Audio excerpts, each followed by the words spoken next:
alhamdulillah, the masjid is packed once again. It is indeed the summer break. And we're excited and happy to see that our children coming to attend Salat al-Jumu'ah.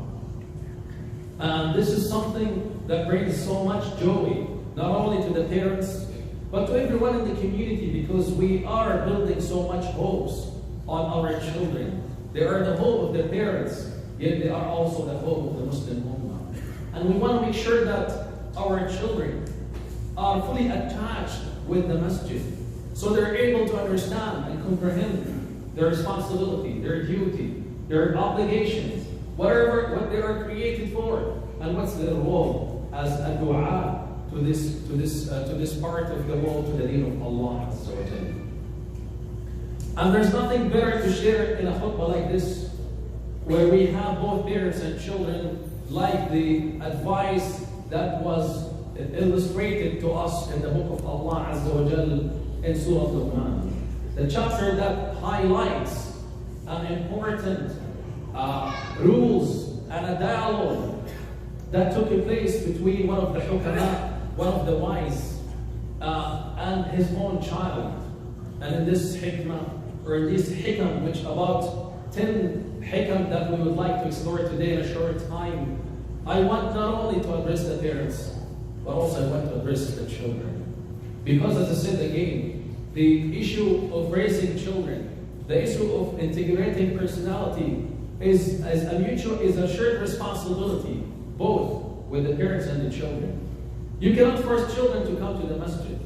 And you cannot expect, when the children wants to come to the masjid and wants to be Muslims, who are fully understanding to their deen and integrate the personality that would make them be able to serve their deen and benefit themselves and their families, except when there is a collaboration, when there is a harmony in the relationship between the parents and the children. And this is exactly what Allah Azza wa Jal portrayed to us in Surah Luqman, when Allah says in the Quran, وَإِذْ قَالَ لُقْمَانُ لِابْنِهِ وَهُوَ يَعِظُهُ يَا بُنَيَّ لَا تُشْرِكْ بِاللَّهِ إِنَّ الشِّرْكَ لَظُلْمٌ عَظِيمٌ.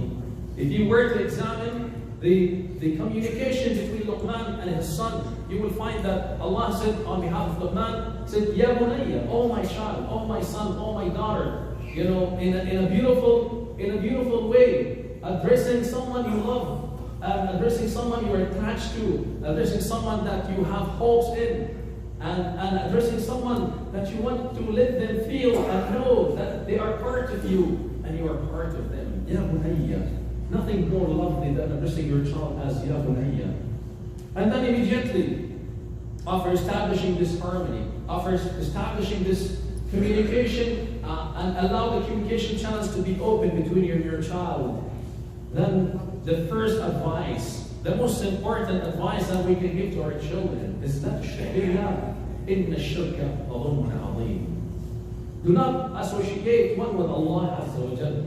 And we do not expect our children to worship other entities beside Allah Azza wa Jal. But we want them to be fully aware and mindful that the ultimate control of this universe, the one who's worthy of our attention, the one who's worthy of our ibadah, the one who's worthy of our focus in life is Allah. And this is the advice that the Prophet ﷺ gave to Ibn Abbas when he was riding behind him. He said, Ya ghulam, احفظ الله يحفظك. احفظ الله تجده تجاهك. واعلم لو أن الأمة قد اجتمعت على أن ينفعوك أو يضروك لم ينفعوك أو يضروك. رفعت الأقلام وجفت الصحف. Once the Prophet ﷺ, who was riding on a donkey, and Ibn Abbas was behind him as a young man, he said to him, "Oh young man, احفظ الله يحفظك. Be mindful of Allah, Allah will be mindful of you. And be protective of Allah, Allah will protect you. And be aware that if the whole ummah were to get together to intend to harm you with something, they will never be harming you except with something that Allah have ordained on you. And if they were to intend to benefit you with something, they'll never be able to benefit you except with something that Allah have ordained for you. It's already a done deal. Everything in your life has been distant to you. 50,000 years before the creations of all the creation, when Allah Azza wa Jalla created the pen, and the pen was asked to write, and everything was written.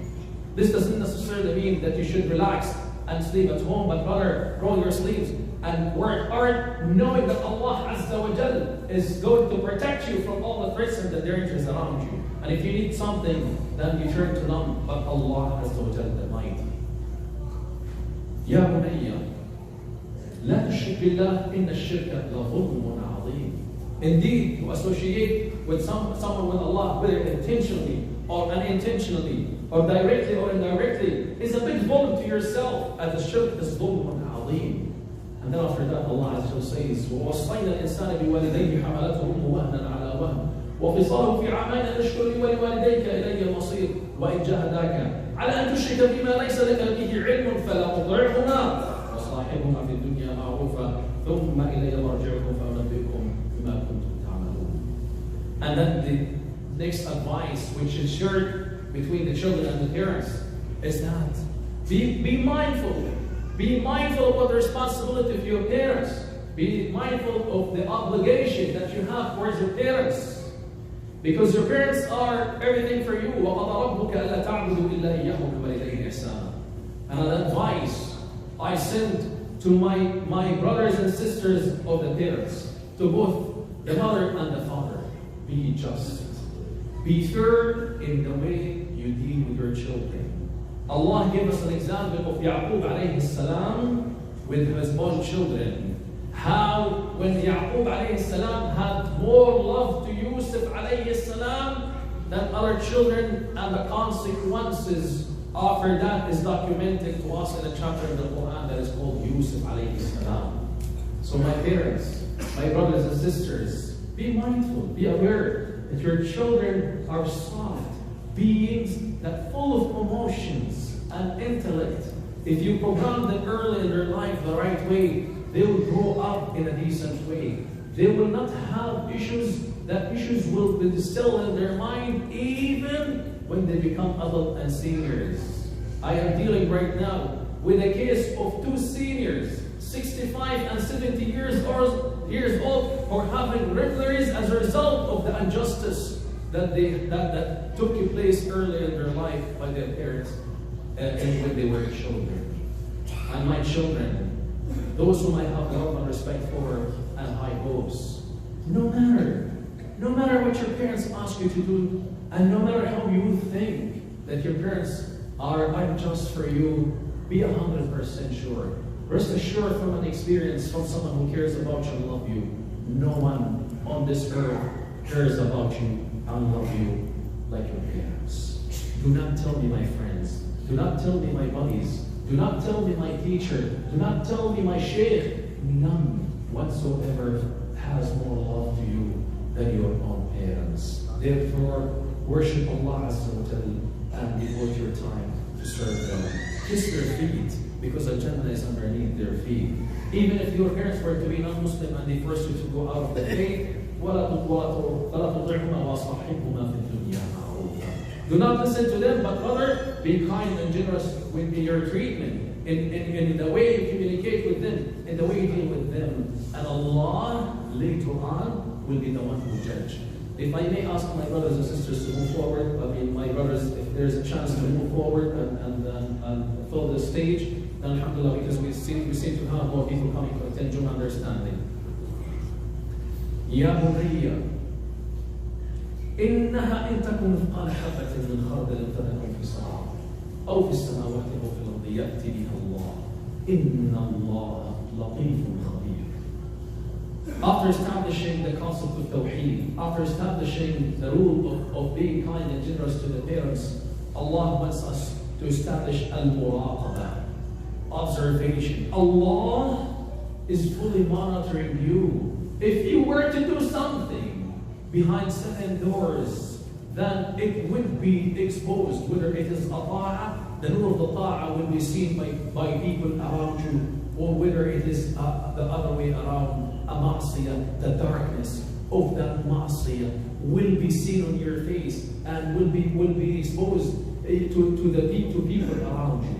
يا بني إنها إن تكن مثقال حبة من خردل if even it is to be as little as a mustard seed in a rock, hidden somewhere in this huge, massive universe in the galaxies, or whether it is in the earth, Allah is able to bring it. Because He is Latif Khabir. And Latif Khabir can take another Jum'ah to explain and illustrate. Latif, Allah is able to know the little fine details in your life and the life of others around you. So have the muraqabah of Allah in your heart. Have the muraqabah of Allah in your mind. Know that Allah is watching you. Allah is monitoring you. Especially at this particular time of the year when we go outside. And we know what's the dress code in the society in which we're living in. The dress code is unfit for us as Muslimin. Allah is asking you to look on your gaze, not for the sake of anyone, but for the sake of the mighty Allah Azza wa Jalla. Knowing that al-nadra sahmun min siham iblis al-masmuna. Knowing that the nadra, the look, is an arrow from the poison arrows of Iblis na'atullahi alayhi that will hit your heart. Allah is the one who knows as you walk in the street, as you go to the mall, as you walk into the shopping centers. Allah knows whether you are allowing your eyes to wander around and look at the haram while no one else from the people who are around you is seeing you. Have the fear, not the fear, the legacy of Allah Azza wa Jalla in your heart, because He is fully monitoring you. He's watching you, whether you're doing good or you're doing bad. Ya bunayya, aqim as-salah, wa'mur bil-ma'ruf wa nahy 'anil munkar, wasbir 'ala ma asabaka, inna dhalika min 'azmi al-umur. Oh my son, ya bunayya, oh my child, oh my love, aqim as-salah. Establish the prayers. وَأْمُرْ أَهْلَكَ بِالصَّلَاةِ وَاصْطَبِرْ عَلَيْهَا لَا نَسْأَلُكَ رِزْقًا وَالْعَاقِبَةُ لِلتَّقْوَى. My brothers and sisters, parents, be mindful. It's a shared responsibility between you and your children. I'm not saying solely it's the responsibility of the parents, nor it is solely the responsibility of the children. It's a mutual responsibility. We need to work together to ensure that salah becomes the major identity of our children. We want to be from those واقم الصلاة لدلوك الشمس إلى غسق الليل وقرآن الفجر إن قرآن الفجر كان مشهودا. We want to be from those who establish the 5 daily salawat. No excuse whatsoever. If you're going to the mall for shopping or going to the park for recreation, salah is more important than anything else. Be mindful of your schedule of salah first before you schedule anything else in your life. Be mindful and aware that for being from al-musallin, those who establish the salah, requires from you to change your lifestyle. Staying up all night or most of the night entertaining, whether in coffee shops or whether in public places or whether in the parks, is not acceptable in the manners and the codes of the Muslim. You need to be available for Salat al-Isha. من صلى العشاء في جماعة من صلى العشاء في جماعة فكمن قام نصف الليل. Whoever prays Isha in Jama'ah will be as if we will be getting the rewards of half the night of Qiyam. ومن صلى الفجر في جماعة فكمن قام الليل. That whoever prays the Fajr in Jama'ah will be as if he had established Qiyam al-Layl to Allah Azza wa Jalla. How are you going to be able to get up for Salat al-Fajr 3 o'clock in the morning if you go to bed just before Salat al-Fajr? How you are able to establish Salat al-Dhuhr if the time you wake up is just before Asr? Unfortunately, this is the habit.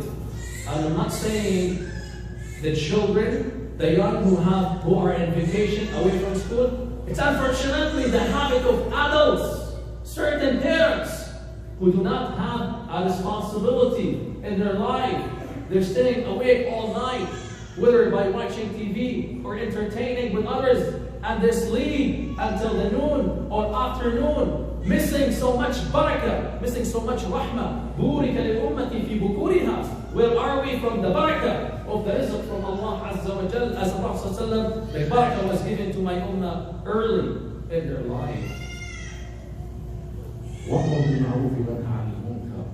As Allah said in the Quran, surat Al-Imran, وَلْتَكُنْ مِنْكُمْ أُمَّةٌ يَأْمُرُونَ بِالْمَعْرُوفِ وَيَنْهَوْنَ عَنِ الْمُنكَرِ. Let there be among you a group يأمرون بالمعروف وينهون عن المنكر يدعون إلى الخير. And look into the tafsir of what's يدعون إلى الخير. As al-Baghawi said, يدعون إلى الإسلام. My brothers, my sisters, we did not come to this part of the world haphazardly. We did not come here so we're able to enjoy a better standard of living. We did not come here so we can live in nice homes and drive beautiful cars. Allah, by His wisdom, have made us to come here so we will be dua to the deen of Allah Azza wa Jalla. And if our children do not understand their deen, they will not be able to invite others to the deen of Allah Azza wa Jalla. So let us be mindful that we do have responsibility. And I urge all the parents, I did not talk to Sheikh Asim nor to the others in the masjid, but if there's a summer camp, all of us who have children should be signing up for their children for this camp. Knowing that this is the minimum, but there's a bigger responsibility that needs to be followed afterwards at home. We need to ensure that we're able to establish an amr bil ma'ruf. Ma'ruf, everything is good, and munkar, everything is evil. And we need to also be mindful that doing so will require from us to be patient, because we will be faced with Islamophobia. We will be challenged. We will be faced with so much. But if we were to seek the pleasures of Allah Azza wa Jalla, Allah will make it easy for us.